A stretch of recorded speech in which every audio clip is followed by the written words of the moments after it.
Estás escuchando la radio pública municipal, Cultura en Altavoz, el magazine de esta queridísima radio de la comunidad de Esquel.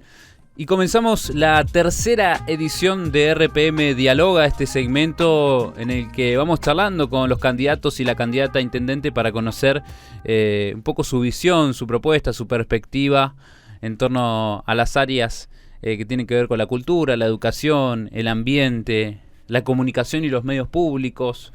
En esta ocasión tengo el gusto y el placer de recibir a Flavio Romano, candidato a intendente por el Frente Vecinal Esquel, que ya está en su segunda candidatura, si no me equivoco. Tercera candidatura. Bienvenido, Flavio, un verdadero placer que te hayas acercado a la radio pública. No, gracias por la invitación. Por favor. ¿Cómo estás? Muy bien. ¿Cómo estás llevando esta tercera candidatura, esta tercera instancia de campaña? Muy bien, muy entusiasmado, muy tranquilo, te diría contento. Mirá. Contento en el sentido de que tiene originalmente la palabra, ¿no? Como contenido, ¿viste? Uh-huh. Acompañado, juntos. Eso creo que es lo más importante.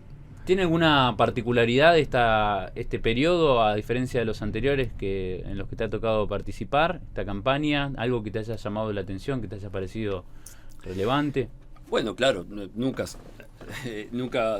nada es dos veces igual, digamos. Así que sí, hay cosas muy distintas. Yo estoy distinto, diferente, siento más madurez. Uh-huh. Y una serenidad, digamos, que me parece muy buena. Que, viste, la serenidad no es algo que uno adquiere, desea tener, pero que no es fácil. No es solo decir voy a estar tranquilo, voy a estar sereno. No es una cuestión de autoconvencimiento, sino que se deben dar circunstancias para que uno esté como aplomado, digamos, ¿viste? Y bueno, uh-huh. Tengo esa sensación, percibo eso. A diferencia de otros momentos, pese a que la situación externa es realmente muy compleja, muy complicada, yo siento esta serenidad. Ok. Así que está bueno. Una maduración. Estamos en la tercera edición de RPM Dialoga, en esta ocasión con Flavio Romano, candidato a intendente por el Frente Vecinal Esquel, y algo que por ahí suele quedar como al final de los debates, de las charlas públicas, es el tema de la concepción y las propuestas en torno a cultura. Arrancamos por lo general, por lo global. ¿Qué valor o qué lecturas es de la cultura para una sociedad democrática? ¿Cuál es esa mirada que vos tenés de la cultura? Bueno, mirá, como vos decís, a veces queda como al final, ¿no? Pensaba hoy que cuando uno le piden que explique qué va a hacer con cada área o qué áreas le da más importancia, cuáles jerarquiza, es una pregunta un poco equívoca, porque es como si a un médico le preguntaran qué es más importante, el cerebro, el hígado, o sea, ¿usted qué prefiere, los riñones o los pies? Uh-huh. Bueno, digamos, para que un ser humano se sienta pleno y saludable, comparándolo con una comunidad, con un pueblo, en realidad tiene que funcionar todo armónicamente, todo. Así que hay que prestar atención a todo. Obviamente que puede haber órganos o sistemas que estén más complicados, uh-huh. Y hay que prestarles primero atención, pero eso no quiere decir que haya alguno más importante que otro. Y cuando vos hablas de cultura, cuando se habla de cultura, acá me parece interesante pensar en esto, ¿no? Se considera a veces que cultura es el contenido que se le da.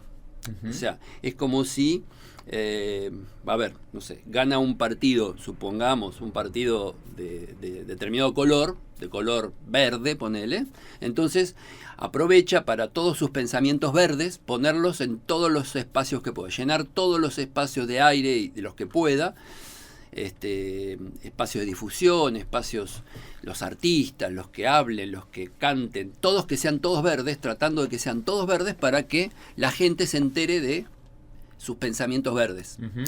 Bueno, cuando viene otro gobierno que es de color blanco, hace lo mismo, quiere que todo, se esfuerza muchísimo en poner todo lo que sea posible lo blanco en el aire, digamos, ¿no? Lo blanco en la expresión cultural. Y todo lo verde, no, digamos.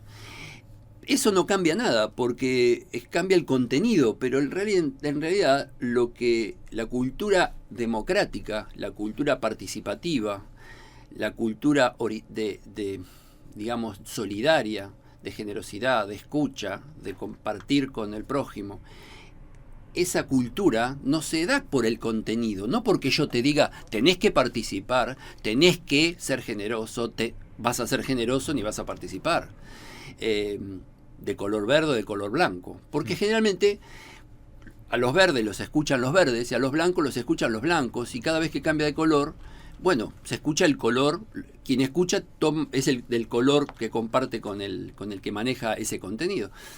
Lo que hay que cambiar es la estructura. Hay que generar espacios participativos. En esos espacios participativos, esos espacios de horizontalidad, esos espacios donde, por ejemplo, es cultura promover el presupuesto participativo. Porque no es cuestión solamente de que uno dice es plata, presupuesto participativo es repartir plata. No, es aprender a manejarse horizontalmente, compartir ideas, proyectos, controlar lo que uno hace, compartirlo con los mismos vecinos, ¿no? Decidir qué se hace con el dinero y después controlar lo que se ha decidido hacer. Controlar esa acción es cultural, digamos, ¿no? Creo que ahí es como un cambio. O sea, proponemos cambiar estructuras, no solamente contenidos. Y eso es con todo. Que yo, por ejemplo, tenga un programa que hable sobre pueblos originarios, está bien. Está bien. Un programa donde nuestros hermanos de pueblos mapuche tehuelche tengan un lugar para hablar. Pero eso solo no es. Lo que hay que hacer es respetar las leyes, por ejemplo. Promover que el censo que hay de comunidades se termine. Es acercarse a las comunidades, es que los funcionarios municipales conozcan a las comunidades, es trabajar en el autorreconocimiento en los barrios, es trabajar en promover la reactivación de la lengua en el Mapuzungún, por ejemplo, que es algo como muy básico, ¿no? Los pueblos se sostienen en sus lenguas, no permitir que esa lengua muera. Acercar los lazos que hay entre los pueblos originarios mapuche tehuelches de los dos lados de la cordillera. Eso es cultura, no solamente un programa o vender ponchos mapuches. Está muy bien, pero eso no es solo, eso es un contenido, pero hay que cambiar la forma en que funcionamos, digamos, ¿no? Esto me parece que es algo que en respecto a la cultura es como un concepto, me parece muy importante. Cambiar estructuras, no solo contenidos. Ok. Hay una mirada, una noción que se acerca a un concepto que bueno, tiene que ver con la interculturalidad, ¿no? Que vos enunciás. Además de democratizar el acceso a la cultura, diversificarlo y hacerlo participativo, me da como pie a otra pregunta o a otro eje que tiene que ver con educación. Esquel es una ciudad educadora desde el año 2008. ¿Qué es lo que significa pensarla transversalmente a la educación, no solamente en las instituciones? Digo, ¿tiene algo que ver esta visión de Esquel ciudad educadora con lo que vos mencionás sobre la interculturalidad? ¿Qué conexión puedes hacer entre los dos conceptos? Y si también tenés algún proyecto de acción para seguir, continuar o profundizar esta línea. A ver, hay cantidad de cosas para hacer. Cuando, digamos, se proponen, hay propuestas educativas, hay una lista de cuestiones. Si vamos a temas, por ejemplo, con el cuidado del ambiente en donde vivimos, el cuidado de la naturaleza, nuestra relación con nuestra tierra, con el territorio, el manejo de los residuos que generamos, todo eso requiere educación, pero no educación solamente en la escuela o las sedes vecinales donde se da una clase o una charla y luego se abandona, ¿no? Acá hubo, al comienzo de cuando nació la planta de tratamiento, el GIRSU, se comenzó una tarea intensiva de educación, por ejemplo, en separación de residuos. Después se abandonó.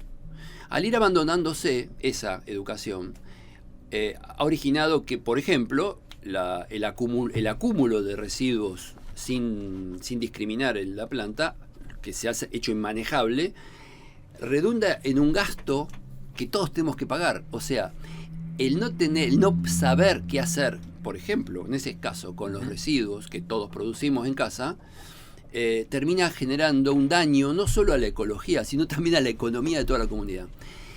Entonces, pero para eso los adultos tenemos que ser responsables. Yo la verdad, te lo digo además como pediatra, estoy cansado, me parece agotador el ver cómo a los niños y a los maestros, a los docentes, porque es a través de ellos, ¿no?, que se imparten las charlas y las clases a los niños, donde se les enseñan una cantidad de cosas que después los adultos no hacemos, que los adultos no sostenemos. Les damos campañas para que no consuman alcohol, para que no hagan esto y no hagan aquello. Y los adultos que lucran vendiendo alcohol no dejan de vender alcohol. Les llenamos la cabeza con alimentación saludable en las escuelas, que está muy bien, ¿no? Hay el kiosco saludable, las charlas para que coman verduras, que coman fruta, pero los adultos responsables, por ejemplo, de la política de este pueblo, no trabajan en fomentar el consumo real en las familias de vegetales, de verduras, que es algo tan saludable. Entonces vos le enseñás al niño una cosa, ¿sí? Le enseñás a comer fruta, en la escuela le decís que tiene que comer fruta, pero cuando el niño va al barrio con su mamá, no encuentra una naranja que no esté podrida. ¿Y eso por qué es? Por la cadena de costos, porque hay que ocuparse de promover de alguna forma la venta de vegetales y verduras, pero esto, los adultos que deben hacer esto, no lo hacen, no se responsabilizan, dejan todo en la educación. Entonces, la educación tiene que ser parte de todo un conjunto, de un combo, digamos, como se dice hoy día, de acciones coherentes, porque si no, se trata nada más que de una apariencia, ¿no? Entonces hacemos campañas de educación, pero si no es coherente con todo el resto, las personas ven que no es real. Entonces, claro, eso no se transforma en educación, se transforma en una especie de, qué sé yo, de información, ¿no? Que no traduce en un cambio de conducta. Y esto lo ha aplicado a todos los temas, al manejo por ejemplo, la interculturalidad, al tema de la diversidad de género, ¿sí? La diversidad, hay que hacer mucha educación en esto, pero hay que hacerla en forma coherente, ¿no? En discapacidad, cuando hablamos por ejemplo, de trabajo, bueno, hay que pensar en qué trabajos, qué tareas son las que necesitamos en Esquel prioritariamente y qué hay que hacer para esto. Por ejemplo, darle mucha mayor jerarquización a las escuelas, a los espacios de capacitación profesional, por ejemplo, en construcción, ¿sí? ¿Por qué? Porque hay mucho que construir y hay que construirlo bien, ¿sí? Entonces hay que capacitar muchas personas, bien capacitadas, pero los docentes de esas escuelas, de esos espacios, tienen que tener todos los elementos, tienen que tener sueldos acordes, tienen que poder ocuparse de esa tarea. Bueno, y entonces, digamos que todo eso es lo que para mí implica, o para nosotros implica la educación o Esquel Ciudad Educadora. No un cartel, sino algo que esté conectado con todo lo demás. Así que, digamos, para mí es como, tengo esta convicción, ¿no? Y para mí lo básico es que exista concreción en las cosas. O sea, que, como digo, poner el cuerpo, así como uno pone el cuerpo para salir a la calle a defender el no a la mina, ponele, es salir a la calle, poner el cuerpo ahí, pero también ponerlo en otras cuestiones. Si no son solo palabras. Y es muy fácil dejar todo en palabras y hacer proyectos y que queden en palabras. Y especialmente cuando esas palabras se las queremos meter en la cabeza a los pibes, a los adolescentes, a los niños. Entonces nos sacamos el tema encima. Ah, sí, hicimos una campaña de educación. Pero ¿para qué era? Era para que cambien las actitudes. ¿Y vos cambiaste como adulto algo? ¿Políticamente hiciste algo? ¿Cumplís las ordenanzas que tenés que cumplir? No. Entonces no sirve. Porque el joven especialmente, y el niño, y el pueblo, cuando se da cuenta que tu actitud es hipócrita y que lo único que haces es llenarle la cabeza con mensajes educativos que no se sostienen en la realidad, ¿sí? No te cumple, no hace lo que vos le decís, porque no sos coherente, estás diciendo una cosa y haces otra. Entonces, eso genera peor desconfianza. Y ahí entonces viene lo que se ve. El pueblo desconfía de los gobernantes, desconfía de las campañas educativas. Muchas veces. ¿Por qué? Porque ve que, bueno, lo educan mucho, pero de la última, ¿qué conclusión hay?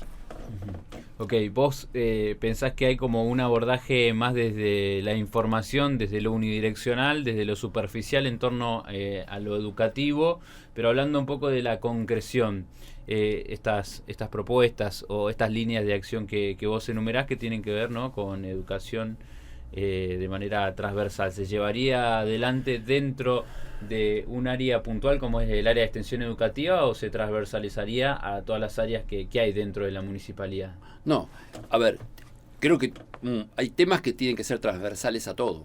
Los gabinetes de gobierno tienen que reunir a todos los integrantes y todos tienen que tener su mirada. O sea, vos trabajás, vuelvo a un ejemplo, si vamos a trabajar sobre manejo de residuos, ¿sí? Sí. Tenemos que sentarnos todos los del gabinete, desde Hacienda, Educación, Cultura, Obras Públicas, Espacios Verdes, todos sentados pensando una estrategia en común. Todos los ejes se atraviesan. Esto es lo que se ve que no ha ocurrido.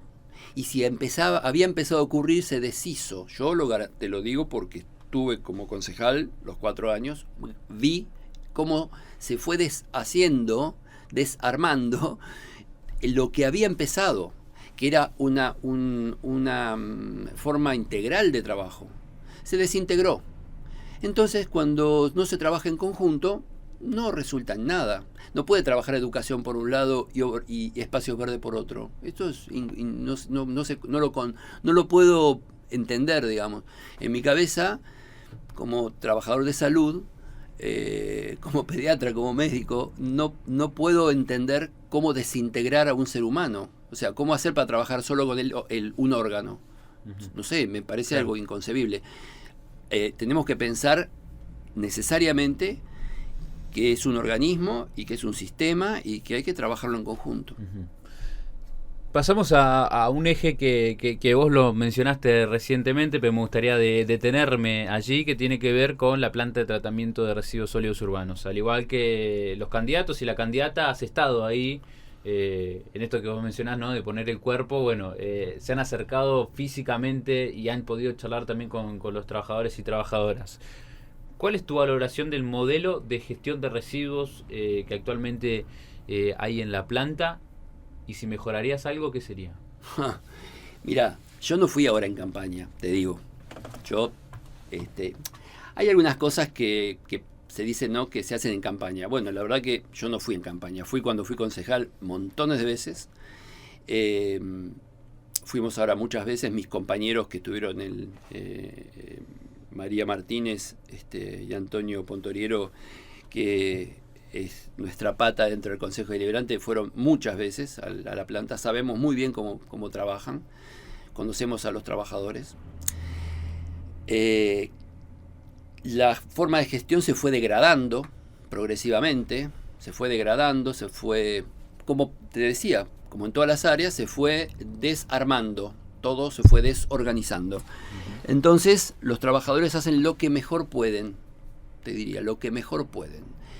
Se le ha dejado de prestar atención. Los funcionarios municipales responsables fueron muy pocas veces. Yo realmente creo, y lo siento así profundamente, que estos trabajadores de la planta municipal hacen una tarea de extremada importancia. Una tarea que es sumamente difícil hacerla bien. La hacen con los elementos que tienen, que no son los mejores, lo mejor que pueden. Inventan con su ingenio y su trabajo, inventan cosas de la nada, reparan aparatos rotos, máquinas descompuestas, realmente hacen cosas que van más allá de su obligación, ¿sí? Para mantener medianamente funcionando esta planta, que no es eficiente. ¿Podría hacerlo? Por supuesto. ¿Podría tener el doble de trabajadores? Sí, podría. ¿Podría trabajar en más horas al día? Sí. ¿Podría manejar mucho mejor los residuos que llegan? Por supuesto. ¿Podría no contaminar? Por supuesto. Nuestra idea es tener una tarea intensa de trabajo con la comunidad de Nahuelpan, porque a esa comunidad nadie le preguntó, nadie, aunque deberían haberse hecho, nadie le preguntó qué pensaba de la planta ahí. Se les instaló la planta y como toda cosa mal parida, como se dice, digamos, su destino es complicado. Así que la comunidad de Nahuelpan no quiere que siga contaminando. Es controversial si contamina o no. Como pasa muchas veces, no se puede probar que no contamine, por lo cual quedamos con el beneficio de la duda. Así que los residuos no van a poder seguir siendo enterrados ahí, así que a mediano plazo hay que trabajar en un enterramiento más seguro. La planta podría quedar ahí para procesar los residuos sólidos que lleguen a la planta, que tiene que llegar muchísimo menos de lo que llega, y tiene que procesarse todo, no el 30% de lo que llega. Que no no es porque la gente no trabaja, es porque las condiciones de trabajo son mínimas. De una fábrica que está trabajando al 30% de su posibilidad, ¿no? Por decisión o por inacción de las autoridades. Cosa que además nos cuesta muchísimo a todos. Así que para nosotros el manejo de los residuos es un ejemplo de una de las cuestiones estructurales que hay que prestarle atención y donde se integra todo: medio ambiente, obras públicas, educación, cultura, interculturalidad, el trabajo participativo, para poder definir qué hacer con esto, con este problema, ¿no? Y de eso estamos convencidos. No es declamar cosas de que vamos a hacer. Lo que vamos a hacer es prestarle atención.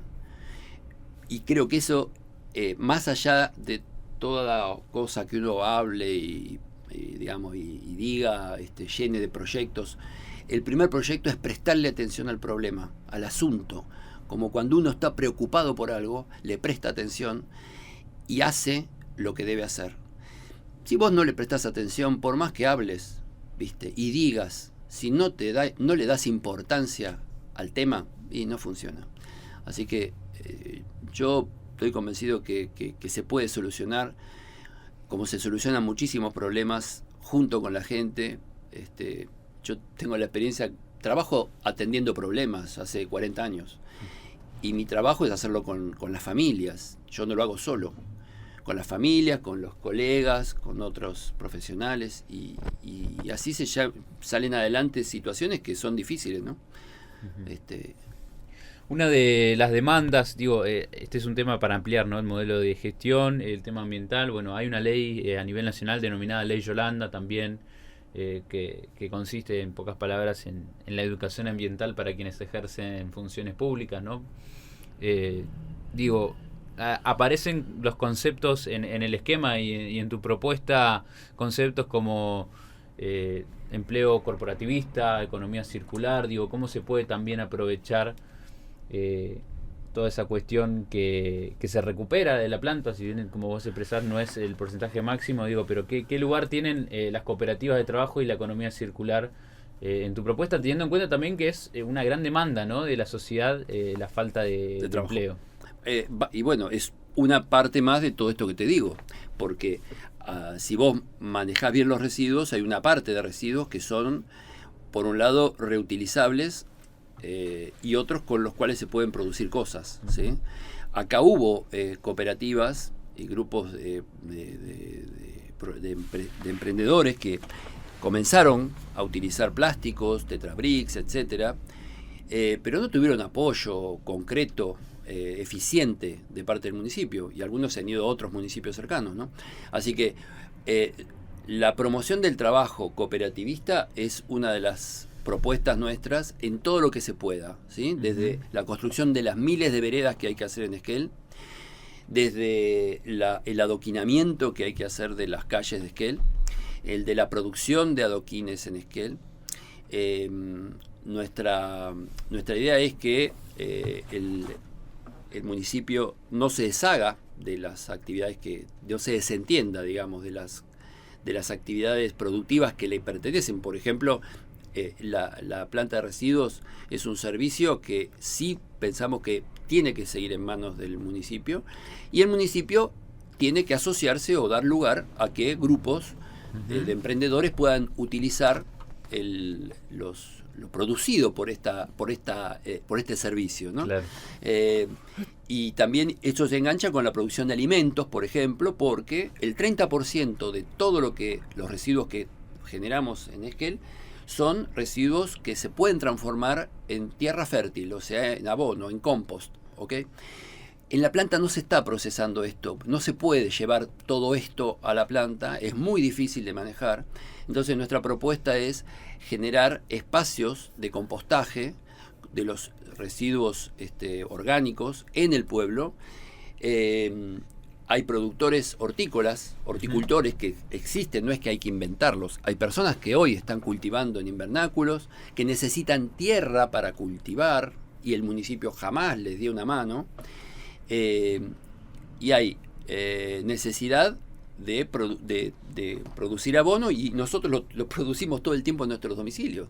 Entonces, te das cuenta que cuando uno empieza a prestarle atención con ganas y con entusiasmo a un tema como este, empiezan a surgir montones de puntas, y todas tienen que ver también con el trabajo, ¿sí?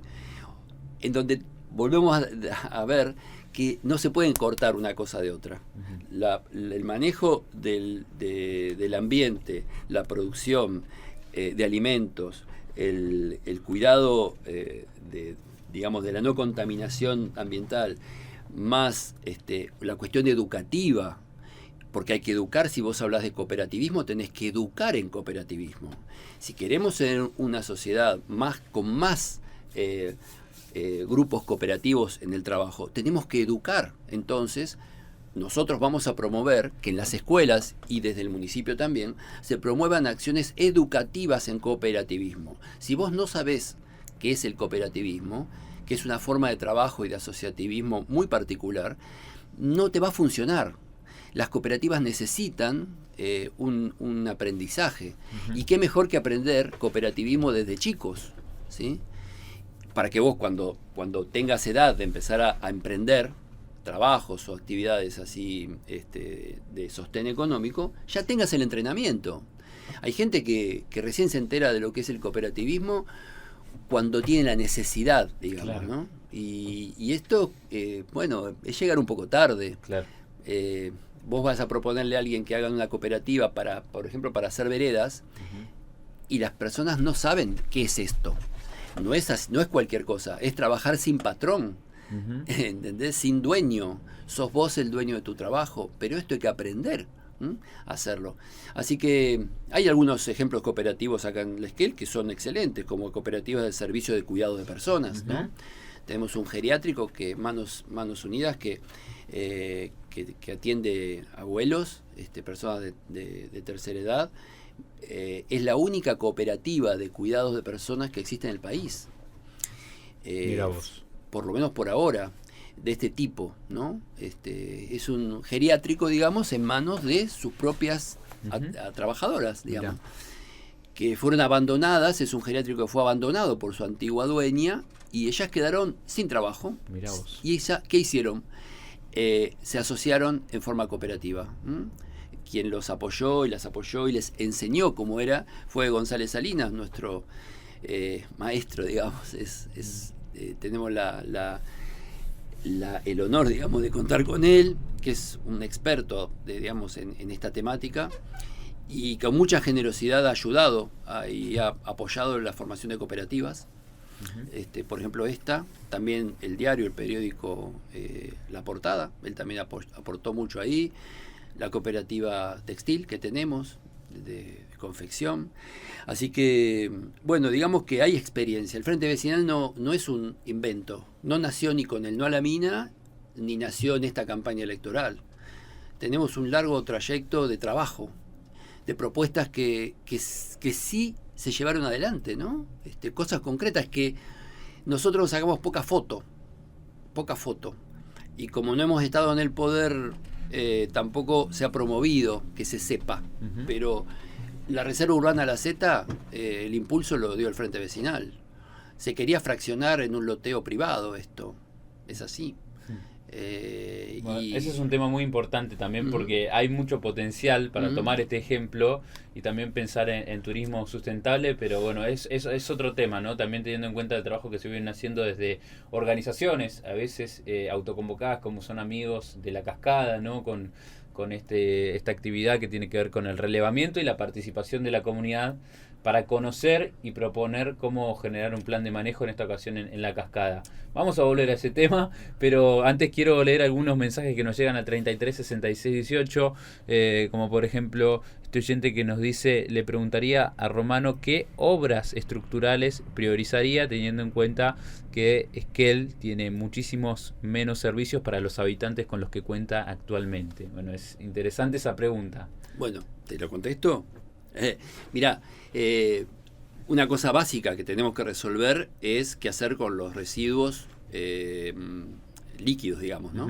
Los afluentes cloacales. Claro, los afluentes cloacales, porque hay muchos barrios que ya hoy no tienen acceso a cloacas. Ni hablar. Y por otro lado, si pensamos y decimos, y es que hay que hacerlo, ganar tierras nuevas para poder construir viviendas, obviamente que tenemos que tener un sistema de cloacas eficiente, ¿no?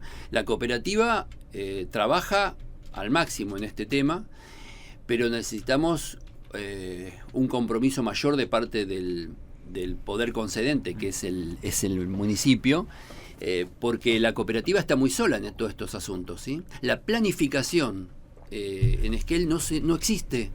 Entonces acá el pueblo va creciendo digamos, en virtud de lo espontáneo. O sea, quien es pobre, las personas pobres y que no acceden a poder comprar un terreno en el mercado, ocupan un terreno fiscal donde pueden, abajo de una piedra, al borde del arroyo, en lugares que nadie ocuparía. Bueno, por supuesto, la gente humilde ocupa estos. Y las personas que pueden, porque son propietarios de tierras y pueden lotear y hacer dinero con la venta de sus tierras, lotean donde quieren, donde tienen la tierra. Entonces, la cooperativa tiene que ir detrás, tanto de unos como de otros, para garantizarles el servicio. Cosa que es muy difícil a veces, muy difícil, muy costoso para toda la comunidad. Es costoso para la cooperativa, que tiene que hacer inversiones enormes para llevar cloacas y servicios de todos los que lleva la cooperativa a cada sector, porque no está planificado. Se lleva porque la gente se ha instalado, tanto unos como otros.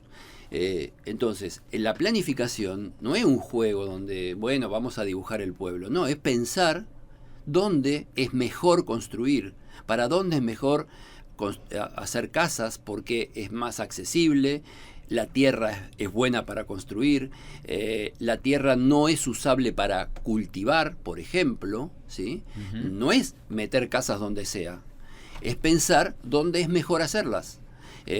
Hay lugares, la cooperativa lo sabe, la cooperativa sabe dónde es más fácil hacer llegar servicios de manera más económica y más sencilla y más segura, pero nadie le pregunta. ¿Sí? Le vienen después que ya está digamos, instalado. Ya tenemos afluentes cloacales, sí. Y también acceso a la vivienda y una planificación de urbanización, volviendo como al eje de eso es de básico, eso es básico, ¿sí? La planificación de tierras y viviendas. Tierras, como decimos nosotros, tierras hay, lo que pasa es que no hay políticas. Nosotros estamos recomprometidos con esto. La mesa de tierras que existe fue propuesta, y por suerte pudimos lograr que se apruebe por el Frente Vecinal, y es un espacio donde hay que trabajar estas cuestiones. Lo que pasa es que necesitamos, yo te diría, que necesitamos ser gobierno para poder llevar a la práctica y concretar esta propuesta de participar realmente, sentarse a la mesa a hablar y a resolver estos temas. Si vos no te sentás a la mesa porque no es tu política, no va a ocurrir nunca. Por eso necesita el Frente Vecinal llegar al poder, porque estamos convencidos que es esto. Hemos dado prueba de esto. Hay un montón de consejos en este pueblo. Increíble, no hay otros lugares que tengan tantos. Consejo de discapacidad, Consejo de Economía Social, Consejo de la Juventud, Consejo de la Tercera Edad, Consejo de Adicciones, etcétera. Consejo de Educación. ¿Quiénes se sentaron ahí siempre? El Frente Vecinal. ¿Quiénes nunca se sentaron? El Poder Ejecutivo. A veces iba. Consejo de familia. Pero había que traerlos a la rastra para que se sienten. Y de los demás partidos políticos también, Yago, tampoco se sientan.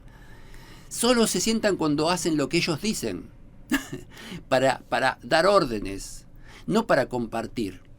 Entonces, estamos convencidos de esto, hemos trabajado en esto, estoy convencido que es así como se debe trabajar, pero para eso necesitamos llegar al poder, tener el lugar en el Ejecutivo, para que podamos ir, para que yo pueda ir a esos consejos como intendente, para ir, por ejemplo, se me fue la sigla, pero ay Dios, se me fue la sigla, al ente de desarrollo regional. ¿ADRE? ¿Decís? Al ADRE, sí, las siglas se me había ido, perdón. Al ADRE, digo. Agencia de Desarrollo Regional. Sí, la agencia, esa palabra me resultaba, se me había ido. Tuvieron también una posibilidad de dialogar. Pero el intendente no va. Entonces hay que ponerle las pilas a eso, hay que ir. Son lugares excelentes, pero hay que ir. No puede estar ausente el municipio. Si son lugares que están trabajando para que el municipio mejore. Pero para eso tenés que estar convencido, Yago. Si vos no estás convencido, no vas. Entonces se vacía esos lugares. Entonces hablamos de participación, pero no sabemos qué es. Nosotros en el partido participamos para elegir cada candidato. A mí me eligieron entre todos los compañeros, hacemos asamblea, la plataforma está escrita entre todos, está escrita en cada campaña se vuelve a escribir en base a la experiencia de todos. Los otros partidos a veces deciden desde arriba para abajo y después hacen una interna como para ver a quién elige, pero la verdad que los nombres vienen en general de arriba para abajo. Yo no sé si hacen asambleas para discutir esto. Podemos equivocarnos, por supuesto, pero trabajamos de una manera que es diferente. Es la manera que los demás dicen que hay que trabajar, pero que no vemos que lo hagan. Hablando de esta manera de hablar, una de las propuestas también de ustedes es la participación y la confección de una carta orgánica. ¿En qué consiste esta iniciativa? Bueno, a ver, la carta orgánica hay que hacerla de nuevo, porque por lo mismo que dijimos, fue una burla al pueblo. Fue todo un trabajo de constituyentes, se armó, se llevaron adelante los constituyentes de la carta orgánica, se trabajó de un montón de tiempo, y en Rawson, por peleas, por discrepancias y celos y egos entre miembros de un mismo partido político y a colaboración de los hegemónicos, ¿no? Está el Partido Justicialista, de algunos que estuvieron en la confección de la carta orgánica y algunos que no eran amigos del mismo partido que estaban en Rawson, le bocharon la carta orgánica, ¿no?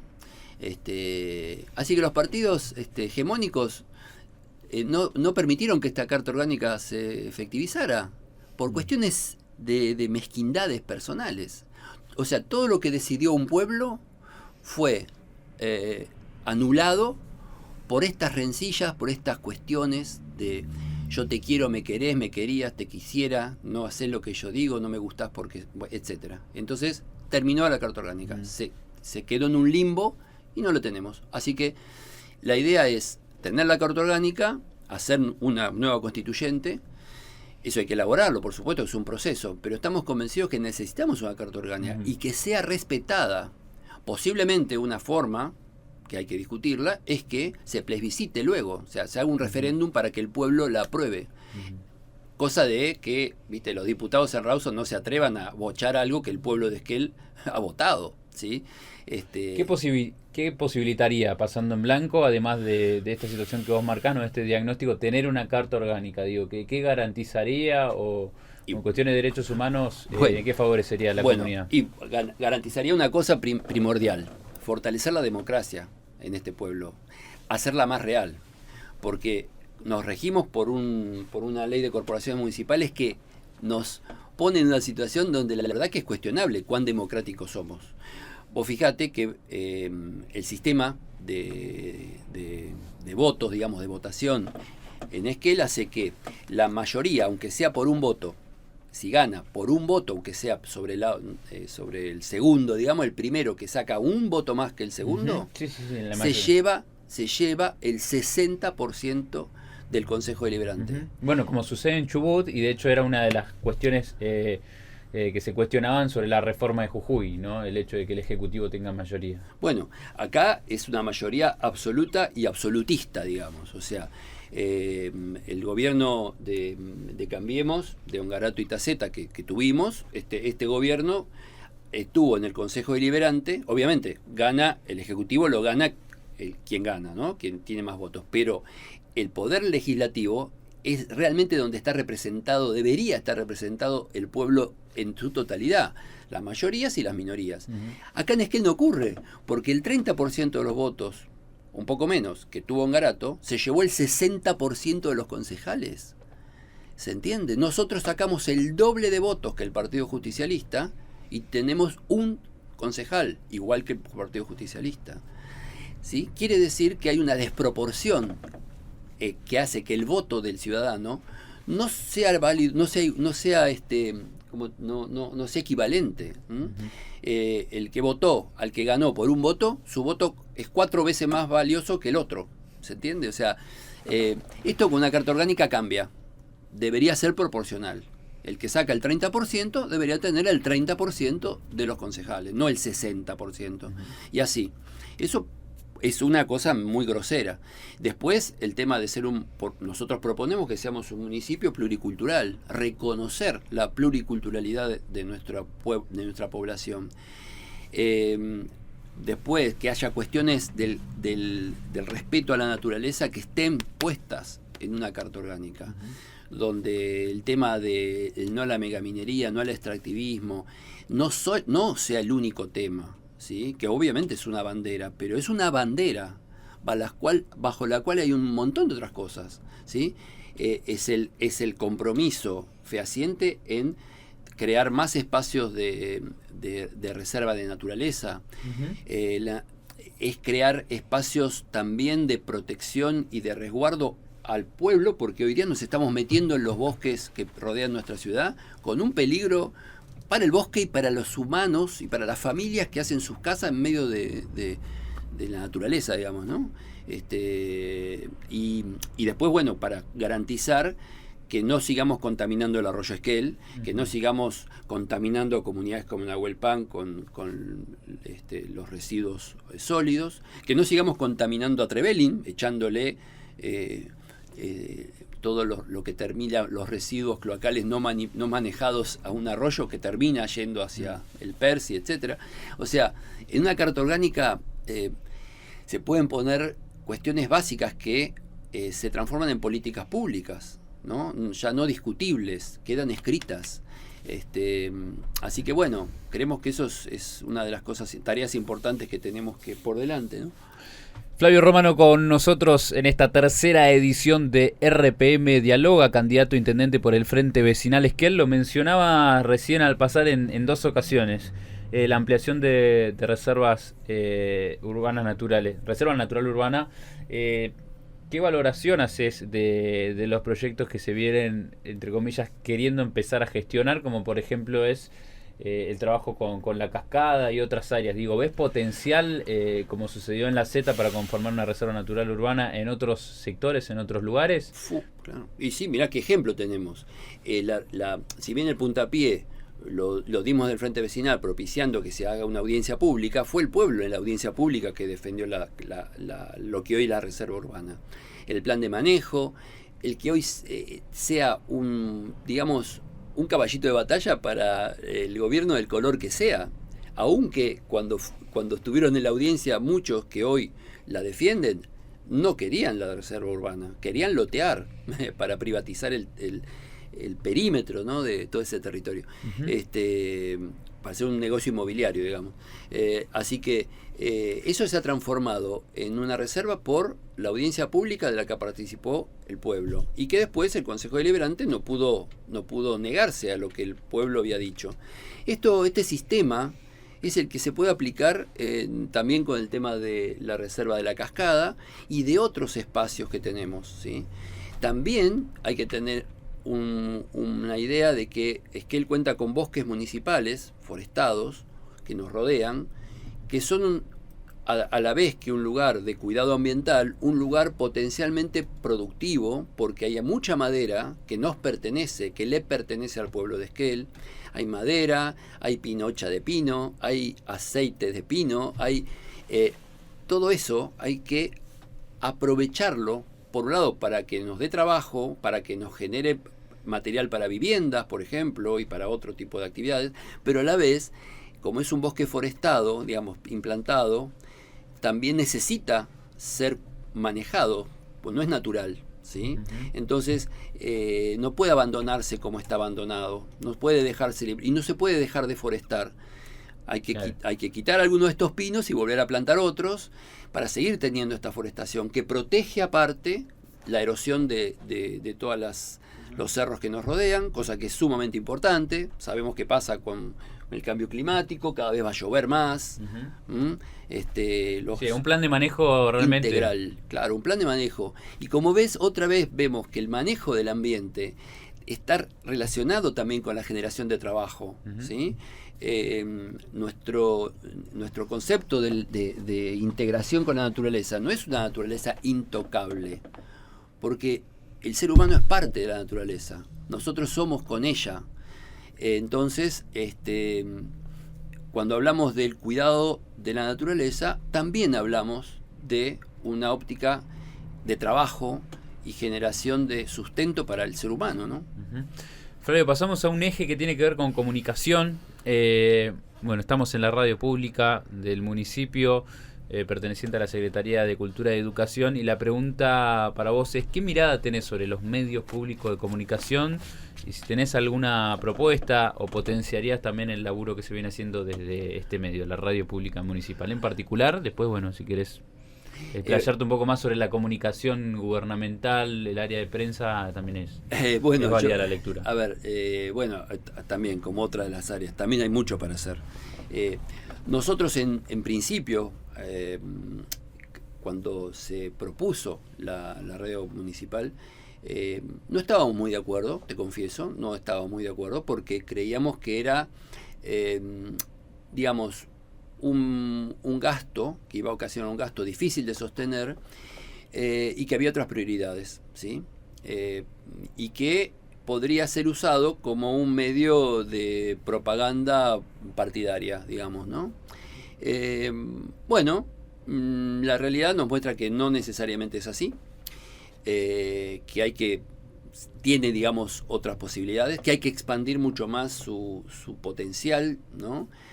Cuestiones técnicas y cuestiones de manejo comunicacional, de los cuales no soy experto, pero seguro que es una radio que tiene que tener más llegada que la que tiene, buscar por todos los medios. Tiene que trabajar además mucho más integrado, por ejemplo, llevar las acciones, suponte, que se hacen en el Consejo Deliberante, que tienen que ver con la comunidad, que tengan un espacio activo, que podamos usar la radio para que el pueblo se entere de cosas, que sepa que por esta radio puede enterarse de cosas que son muy necesarias de que se entere. ¿Qué está pasando en el Consejo Deliberante que hace a la vida diaria de los ciudadanos? Fomentar la participación de los ciudadanos desde la radio, ¿no? Desde la radio municipal, sería fundamental. Sé que lo hace, pero debería ser mucho más intensa la integración. Lo que pasa es que los concejales, la mayoría, la verdad que no tienen mayor interés en la radio. Es más, cuando yo fui concejal había la propuesta de que trabajemos en conjunto, concejales, con los directores de la radio, pero bueno, esto nunca se llevó adelante. Yo jamás nunca me convocaron a una reunión. Entonces, bueno, de hecho, hay un consejo asesor de la radio municipal integrado por supuestamente integrante del ejecutivo, del consejo y también delegados, pero en la realidad no tiene. De eso hablo, por eso está, pero si están los papeles, en la ordenanza. Te lo repito, es muy linda la palabra participación, consejo, mesa de trabajo, son títulos, pero hay que saber trabajar en eso. Hay que saber compartir información, hay que saber trabajar en conjunto con otros, respetar las opiniones, no ser celoso de la propia. Te diría que montones de cuestiones que se ponen, los proyectos de nuestro partido que están como por ejemplo el ABC, que es la Administración de Bosques Comunales, hace 8 años que está en el Consejo Deliberante. Todos saben de que es fantástica, que es una fantástica propuesta. ¿Por qué no sale? Porque es tan buena que tienen miedo que los laureles se los lleve el Frente Vecinal. Así me lo dijo en algún momento un secretario de Ambiente. Es excelente esto, pero si lo llevamos adelante, ustedes se llevan los laureles. ¿Y cuál es el problema? Eso te hace ver de que una de las cosas que ensucian la política, que la corrompen, es el egocentrismo, es el no ser generoso. Si vos tenés el poder porque te toca ser ejecutivo, tenés la mayoría, y alguien te trae algo bueno para hacer, hacelo. ¿Por qué evitar algo bueno para el pueblo porque lo trae otro? ¿Y por qué cuando asume el gobierno el contrario, destruye, si puede, todo lo anterior? Y empieza como de nuevo, ¿no? Como, esto es una cosa malísima para el pueblo. Y tenemos demasiada experiencia de que el ego y las pretensiones personales, las carreras políticas personales, destruyen cosas que son buenas. El centro de día, por ejemplo, yo como padre te lo digo, que lo sé, que el centro de día funcionó muy bien mientras Das Neves y Williams se llevaban bien, y cuando Das Neves y Williams se pelearon, el centro de día fue abandonado. ¿Sí? Provincia no aportó más nada. ¿Sí? Lo mismo en muchas otras cuestiones concretas que fui testigo porque estaba ahí trabajando, donde cuando se peleaba el intendente nuestro con el gobernador, dejaban de ser amigos para ser enemigos, las cosas que hacían juntos se dejaban de hacer para perjuicio del pueblo, ¿sí? Por ejemplo, trabajar en Municipio Saludable. Municipio Saludable es una mesa de trabajo en conjunta entre salud pública, provincial, planes de nación y un gobierno municipal. Funcionó muy bien. Fue excelente el trabajo que hicimos, yo desde salud pública. Cuando se pelearon por cuestiones de proyectos políticos, personales, nos dijeron que no podíamos ir más a esa mesa a trabajar, que no había que colaborar más con el municipio. O sea, a mí me prohibieron ir a trabajar en esa mesa. ¿Por qué? Porque no teníamos que colaborar con el municipio. Entonces, Municipio Saludable, un excelente lugar de trabajo, se destruyó. ¿Cuándo fue esto? Y esto fue antes del 2015. Okay. ¿Sí? Por ejemplo, digamos, entonces yo sé de qué se trata esto de romper buenas acciones, buenas propuestas, cuando priman las cuestiones personales. ¿Sí? Flavio, hay muchos trabajadores dentro del propio municipio contratados y en planta, en diferentes condiciones. Una de las preguntas, y esta es, te diría, el último eje, tiene que ver con si hay un diagnóstico, un sondeo del empleado o la empleada municipal, y si es así, si pensaron propuestas también para jerarquizar, profesionalizar a los mismos empleados y empleadas, ¿no? Porque a veces están, pero desde por ahí recursos humanos cuesta jerarquizar el conocimiento o idonear también los diferentes cargos que se encuentran dentro del mismo municipio, teniendo en cuenta que vos hoy marcabas también que uno de los ejes es la profesionalización de las personas, por ejemplo, para labores de construcción. El municipio ya cuenta con un gran recurso de empleados. ¿Hay una lectura y propuestas para los mismos en este sentido? Primera cosa, reconstruir otra de las prioridades, simultánea con otras, es reconstruir la institución municipal. Lo veo como un barco. Un barco que su capitán no tenía claro para dónde ir, ¿sí? El barco daba vueltas y se mantuvo a flote gracias a los marineros, digamos, para hacerte una imagen, una metáfora. El barco necesita una dirección clara, necesita un destino, para que todos tengan una misión clara, un objetivo en su tarea. Cada uno, ¿no? Cada uno en su lugar. Cada uno en el municipio tiene que saber a dónde va el municipio. Primera cosa, es una entidad de servicio público, ¿sí? Entonces, hay que cambiar el paradigma. No puede ser un municipio que solo genere problemas, o casi siempre problemas, al vecino. Ejemplo, ¿no? Alguien quiere abrir un negocio, una propuesta, un emprendimiento, un negocio, un simple comercio. Es tanta la cantidad de trámites que hay que hacer, y tanto lo que hay que pagar, y tantas multas que pueden ocurrir si uno no hace las cosas bien, que la gente tiene casi que miedo de acercarse al municipio. Y si puede, lo evita cometiendo una infracción, porque sabe que el municipio está más abocado a cobrarle multas y a poner el dedo en la llaga que ayudarlo a montar el negocio de la manera correcta.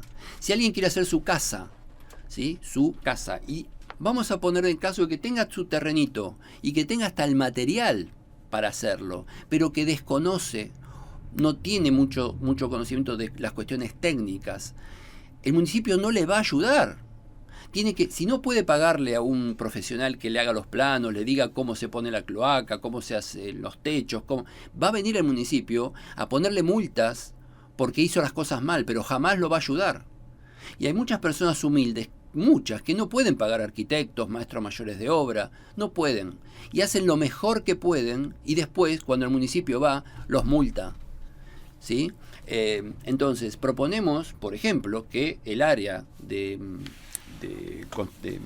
obras particulares, por ejemplo, sea un área proactiva, con personal que ayude, ¿sí? A que las personas que no tienen posibilidades de tener acceso a pagar, como te decía, técnicos específicos, que el municipio los ayude. Porque a veces con el solo hecho de un asesoramiento técnico, la persona puede construir su casa más fácilmente, porque no necesita plata, necesita un asesoramiento, ¿sí? Necesita materiales, quizá ya los tiene y puede poner el trabajo, pero precisa una ayuda. Y a veces, si se equivoca, viene al municipio y le pone la multa.